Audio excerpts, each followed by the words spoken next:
संतों ने कृपा करके हमें भगवत उपदेश किए हैं जिससे हमारे सारे दोष नष्ट हो जाए। कह रहे हैं कि इस संसार में कैसे जाना जाए कि ये आदमी नरक जाएगा, अपने को कैसे जाना जाए कि हम नरक जाएंगे। बोले विश्वासघातिनो ये च कृतज्ञाव्रत लोपिनः द्विज देवेषु विद्विष्टा शांतयन्ते धराम नराः। जिसने किसी को विश्वास दिलाया और विश्वासघात कर दिया उसको नरक की प्राप्ति होगी। विश्वासघाती महापापी माना जाता है, कभी विश्वासघात न करे। कोई शरण में आ जाए या किसी को वचन दे दे या किसी को विश्वास दे दे फिर विश्वासघात करे, उसको नरक की प्राप्ति होती है। दूसरा, कृतज्ञ, तुम्हारे साथ उपकार किया, तुमने उपकार नहीं माना, उसका अमंगल किया, नरक की प्राप्ति होगी। तीसरा, आज से मैं ये करूंगा ऐसा व्रत लिया और व्रत तोड़ दिया बीच में, उसको नरक की प्राप्ति होगी। ये खिलवाड़ नहीं है कि मैं ये व्रत लूंगा, ये ऐसा करूंगा, मैं ऐसा धाम जाऊंगा, ये इतने लोगों को भोजन कराऊंगा। ये कई लोग ऐसे होते हैं जो बड़ी बड़ी बातें कह देते हैं, उनको पता नहीं कि ये खिलवाड़ नहीं है। ऐसा कर दूंगा, ऐसा कर दूंगा, ऐसा कर दूंगा, और किया कुछ नहीं, पहुंच गए नरक। व्रत का उल्लंघन करने वाले, प्रतिज्ञा का उल्लंघन करने वाले, नियम का उल्लंघन करने वाले नरक को प्राप्त होते हैं। मैं इतनी परिक्रमा करूंगा, मैं ऐसा करूं, कुछ भी नहीं। कोई नियम को ऐसे मत लो कि मैं ये करूंगा। हे प्रभु की इच्छा होगी, समय रहा, जीवन रहा तो हो जाएगा, नहीं रहा, आप सामय के मर गए तो। ये बात ध्यान रखिए, आगे चलकर मैं सन्यास लूंगा, विरक्त होके वृंदावन वास करो, नरक जाओगे अगर नहीं विरक्त हुए तो। मैं इतना यहां मंदिर बनवा दूंगा, नहीं बनवाया नरक जाओगे। वचन संभाल के बोलो, आज से मैं कुछ दिन व्रत रहूंगा। बकवास करना बंद कर दे तो जीवन उन्नति में हो जाता है। शाम का भोजन नहीं करूंगा, एकांत भजन करूंगा, नहीं भोजन मत करना लेकिन सेवा करो, भजन करो। समझेंगे, वाणी को ऐसे बिखेरते चले जाते हैं। व्रत का उल्लंघन करने वाला नारकी गति को प्राप्त होता है। संतों से द्वेष करने वाला, गुरु से द्वेष करने वाला, ये नरक को प्राप्त होते हैं। और ध्यान से सुनो, जो माता पिता को दंडित करता है, गाली देता है, अपमान करता है, उसे सीधे नरक की प्राप्ति होती है। बिल्कुल पक्का समझ लो। माता पिता भगवान का स्वरूप है। मातृदेवो भव, पितृदेवो भव। बिल्कुल बुद्धि खराब मत करो, कलयुग बुद्धि भ्रष्ट कर रहा है। माने मात पिता ने देवा साधुन ते करवावें सेवा, जिनके ये आचरण भवानी ते निश्चर समझानो। राक्षस है, और ऐसे राक्षस अब पुत्र रूप में ज्यादा पैदा हो रहे हैं। एक देखा मुंह कि माता को बाल पकड़ के घसीट रहा है, लात से पेट में प्रहार कर रहा है, पिता को थप्पड़ और सीधे छाती पे लात। वाह, इस पुत्र की जानते हो क्या गति होगी? सीधे रो नरक। फिर वहां जो दंड मिलता है, वहां मरना तो है नहीं प्यारे, ना बेहोश हो सकते हो ना मर सकते हो, होश में रहकर दंड भोगना है। नरक की ये खासियत है। 100 बार काटे जाओगे, 100 बार जिंदा रहोगे, उसे यातना देह कहते हैं। होश में ये मत मानना कि नरक वरक नहीं है। जैसे लोग कह देते अरे कौन नरक सरक, बोल लो। जब फंसते हो ना, बोले यही सब मिलता है, यही नहीं मिलता है।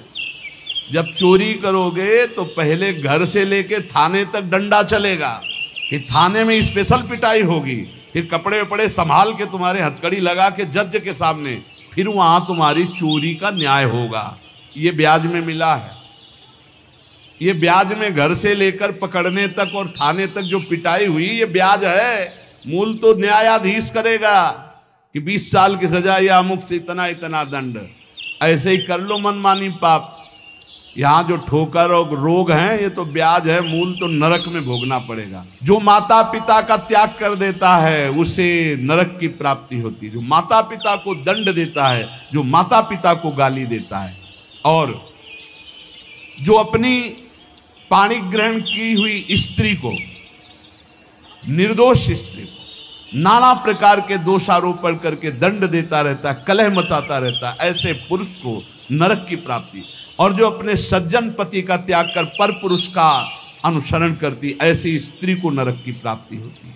जो गुरुजनों को कठोर वचन बोलते हैं, जो गुरुजनों का आदेश का पालन नहीं करते, उनका पोषण नहीं करते, जो देवता ब्राह्मण और निर्बलों का धन का अपहरण कर लेते हैं, ऐसे मनुष्यों को नरक की प्राप्ति होती है। जो मदिरा पान करते हैं, सुन लीजिए, ये चे मध्य रता पापा द्वित कर्म रतास तथा। हमारा शास्त्र कहता है भारतवासी हो, विदेशी नहीं हो तुम, इस भूमि में जन्मे हो, यदि मदिरा पियोगे तो नरक का रास्ता पक्का कर रहे हो। बोले इसमें तो कोई हिंसा नहीं, लेकिन शास्त्र निषेध है। ये च मध्य रता पापा द्वित कर्म रतास तथा। जो जुआ खेलते हैं मदिरा पीते हैं, और जो साधु वेश रख के पाखंड करते हैं, इनको सीधे नरक की प्राप्ति होती है। यहाँ जो वर्णन हो रहा है वो बीच में विश्राम नहीं, सीधे नरक, बिना रोक टोक के। जो माता पिता को दंड देते हैं, जो निर्बलों का धन अपहरण करते हैं, जो देवताओं का धन अपहरण करते, देव मंदिरों का, जो पापी मदिरा पीता है, जुआ खेलता है, जो पाखंड करता है साधु वेश में, इन सबको नरक की प्राप्ति होती है। ऐसा थोड़ी कि तुम साधु वेश रख लिए तो तुम चक्रवर्ती हो, जो चाहो सो कर सको, नहीं। देखो, अगर साधु वेश धरकर गलती हो जाए तो भगवान क्षमा करते, चूक, लेकिन पाखंड का मतलब जानबूझ के वही करते रहना, महापात की, अतिपात की, इन सबको। और जो दूसरे जीव जंतुओं को पका के खाते हैं, जो जीवों को पका के, ये भारत है, भारत धर्मात्माओं का देश है, महात्माओं का देश है, यति और सतियों का देश है। यहाँ एक कबूतर के लिए अपने शरीर को काट के तराजू पे रख दिया, ये वो राजाओं का देश है, वो प्रजा का देश है जो शरणागतों के लिए जीवन अर्पित कर दे। या जो जीव जंतुओं को पका के खाते हैं, भैया सुन लो, ये जो मांस मछली अंडा खाने वाले, बोले और तो कुछ हम नहीं खाते, मछली खाते। तो मछली में जीव नहीं? बोले नहीं, ये पानी की तरोई है। हाँ हाँ, हमसे बोले एक तरोई जो होती है वो जमीन में छेलती है, ये पानी की तरोई है मछली, और पानी की तरोई है वो। बनोगे तुम भी पानी की तरोई, तैयार हो जाओ, फिर तुमको सीधे मिर्ची की तरह तल के कढ़ाई में जिंदा फिर खाएंगे। वो काल स्वरूप भगवान है। अर्जुन को दिखाया कि देखो भीष्म द्रोणाचार्य लौंग इलायची की तरह फंसे हमारी दाढ़ों में, होश में रहो, शास्त्र आज्ञा है। जो दूसरे जीव जंतुओं को मार के उबाल के, बोले हम तो नहीं इसे पर खरीद के लाते हैं, वैसे ही भोग मिलेगा, दंड मिलेगा। और सुनो, जो सत्कर्म का संकल्प करके सत्कर्म नहीं करते, सत्कर्म का संकल्प लेके, सत्कर्म का ये करूंगा, ये दूंगा, ये ऐसा, कभी मत बोलो, जबान से कर दो, कर दिया, जबान से बोल दिया और किया नहीं तो नरक जाओगे। जो दूसरों को सदैव कष्ट ही देता रहता है, जो शास्त्र और धर्म के विरुद्ध चलता है, शास्त्र के अनुसार चलने वालों का उपहास करता है, जो दूसरे की जीविका छीन लेता है, जो द्वेषवश महामहिम गुरुजनों की निंदा में प्रवृत्त होता है, वे सब नरक जाते हैं। जो दाता दान दे रहा है और वो जाकर उसको भड़का के रोक देते हैं, नरक जाएंगे, दाता भी और भड़काने वाला भी। जो पाप कर्म के लिए प्रेरणा देता है, जो अनाथ उनको पीड़ा पहुंचाता है, इन भूतल पर ऐसे लोगों को नरक की प्राप्ति होती है और ये पाप उनको घोर दुख में, नरकों में ढकेलते हैं। ब्रह्मण्यम पुण्यमुत्सृज्य ये द्विजा लोभ मोहिता कुकर्म युपजीवंती ते वै निरयगामिना नरकगामी। ध्यान से सुनना, जो ऊंचे कुलों में जन्म लेकर के निम्न आचरण करते हैं, न संध्या है, न बंधन है, न अर्घ देना है, बस मनमानी पापाचरण, सीधे नरक, खिलवाड़ नहीं है। तभी कलयुग ने ब्रह्मा जी से कहा था चिंता मत करो। जैसे बड़े भैया ने सतयुग ने कहा हमारे राज्य में कोई नरक नहीं जाएगा, कि छोटे भैया त्रेता जी ने कहा कि हमारे राज्य में भी जैसे बड़े भैया का राज्य वैसे ही रहेगा। द्वापर ने कहा आज्ञा पालन की कोशिश करेंगे। तो कलयुग ने कहा ब्रह्मा जी से वचन देते हैं, भूल चूक से कोई स्वर्ग या परम पद चला जाए ना, सीधे नरक भेजेंगे, हाउसफुल, नरक हाउसफुल रहेगा। देख लो ना, यही लक्षण है, जो लक्षण है उनको देखो प्राय। जो लोभ से मोहित होकर परम पवित्र कुलों में जन्म कर होकर के अपने कुल धर्म का त्याग करके पापाचरण करते हैं, ऐसों को नरक की प्राप्ति होती है। जो भगवान को गालियां देते हैं, नास्तिक हैं, इनको नरक की प्राप्ति होती है। जो धर्म की मर्यादा को भंग करते हैं, उनको नरक की प्राप्ति होती है। जो कामी पुरुष दूसरे की स्त्रियों के साथ या कामी दूसरे पुरुषों के साथ, उनको नरक की प्राप्ति होती है। ध्यान दे दे, भारत है, धर्म विधान है। अब आप कह दो कि नहीं कानून नहीं, ये कानून, ये भागवतिक कानून है, भगवान का बनाया हुआ है, तुम्हें भोगना पड़ेगा। होश में सत्संग सुनाने के लिए ये बड़े बड़े शास्त्रों से, महर्षियों से इसीलिए चयन करते हैं कि तुम्हारे और हमारे होश ठीक रहे।